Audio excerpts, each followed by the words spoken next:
La fin de vie selon l'Église, un chemin de dignité, d'amour et d'espérance. Chers frères et sœurs, aujourd'hui, je voudrais vous parler d'un sujet qui touche profondément chaque être humain, la fin de vie. C'est un sujet délicat, parfois douloureux, parce qu'il nous renvoie à nos peurs, à la maladie, à la souffrance, à la vieillesse et à la mort.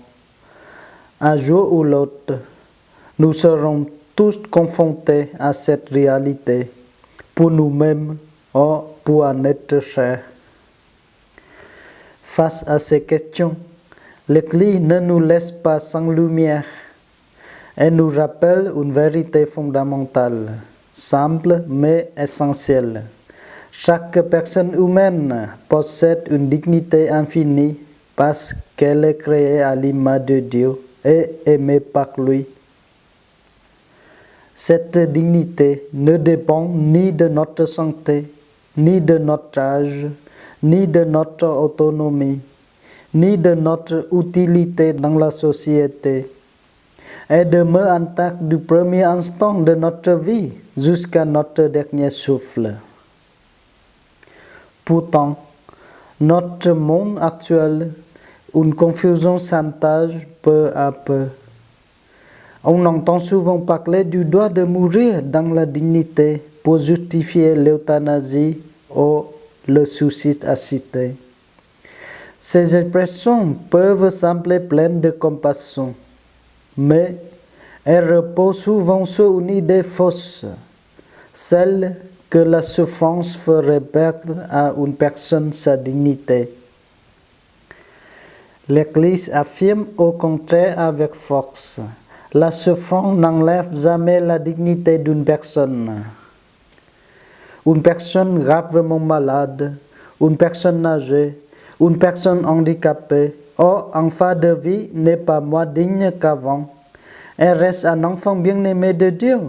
Sa vie conserve toute sa valeur, toute sa beauté et tout son sang. La dignité humaine n'est pas une lumière qui s'éteint lorsque le corps s'affaiblit.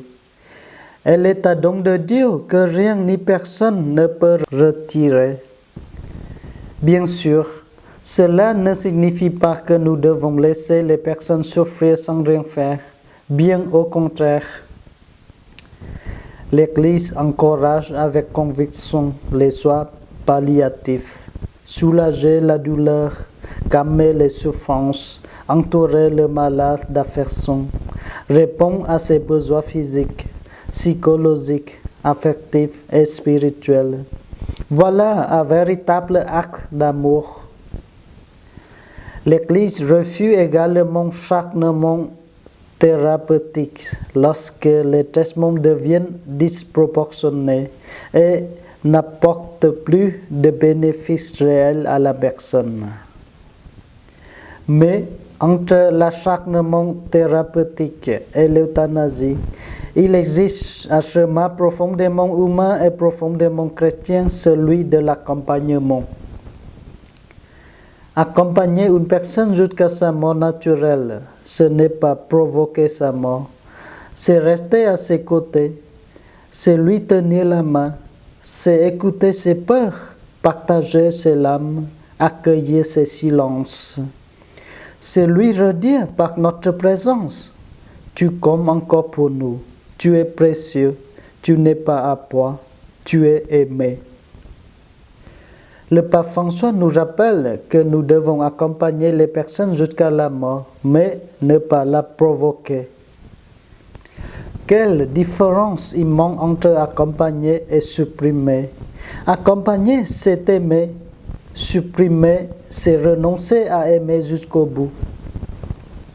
Souvent, lorsqu'une personne demande à mourir, elle n'exprime pas seulement une douleur physique. Elle exprime aussi une solitude, une peur, un sentiment d'abandon. Au fond de son cœur, elle cherche parfois quelqu'un qui lui dise: « Je suis là, je ne t'abandonnerai pas ». Frères et sœurs, le pape François nous met aussi en garde contre ce qu'il appelle la culture du déchet. Notre société valorise souvent la performance, la réussite, la jeunesse et l'efficacité. Mais lorsque quelqu'un devient facile, dépendant ou handicapé, il risque d'être considéré comme inutile ou encombrant.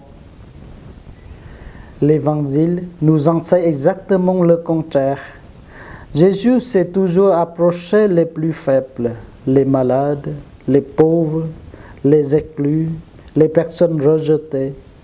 Il n'a jamais regardé leur utilité, il a regardé le cœur. La valeur d'une personne ne dépend jamais de ce qu'elle produit ou de ce qu'elle peut faire. Elle dépend de ce qu'elle est, en être aimée de Dieu. C'est pourquoi les personnes âgées, les personnes handicapées, les personnes gravement malades ne sont jamais des fardeaux. Elles sont un trésor pour nos familles, pour l'Église et pour la société. Elles nous enseignent souvent ce que nous avons oublié: la patience, la confiance, l'humilité, la gratitude et la capacité d'aimer gratuitement. Prendre soin des plus faciles n'est pas un signe de faiblesse, c'est un signe de grandeur. Comme le dit le pape François, prendre soin de la facilité demande à la fois de la force et de la tendresse. C'est reconnaître la dignité sacrée de chaque personne et lui permettre de demeurer pleinement membre de notre communauté humaine. Chers frères et sœurs, la fin de vie n'est pas seulement le temps de la souffrance. Elle peut devenir un temps de vérité, de réconciliation, de pardon et d'amour. Combien de familles se rapprochent autour d'un parent malade? Combien de paroles importantes sont enfin prononcées? Combien de gestes de tendresse deviennent inoubliables? Même dans la facilité la plus grande, une personne continue à donner et à recevoir de l'amour. Et pour nous, chrétiens, une autre lumière éclaire ce moment, celle de la résurrection. Nous croyons que la mort n'est pas le dernier mot de l'existence humaine. Le Christ est passé par la souffrance et par la mort, mais il les a vaincus par la résurrection. C'est pourquoi nous pouvons accompagner nos frères et sœurs avec espérance. Oui, chaque vie est sacrée. Oui, chaque personne mérite d'être respectée et aimée jusqu'au bout. Oui, personne ne doit mourir seul, abandonné ou considéré comme un poids. Demandons au Seigneur de nous donner un cœur plein de compassion, des mains prêtes à servir et un regard capable de reconnaître la dignité de chaque personne, surtout lorsqu'elle est fragile. Que la Vierge Marie, qui est restée debout au pied de la croix auprès de son Fils souffrant, nous apprenne à rester présents auprès de ceux qui vivent le dernier combat. Et qu'au moment où viendra pour chacun de nous l'heure de remettre notre vie entre les mains du Père, nous puissions être entourés d'amour, de respect, de prière et d'espérance. Car au bout du chemin, ce qui demeure pour toujours, ce n'est pas la souffrance, c'est l'amour. Amen. Que Dieu nous bénisse.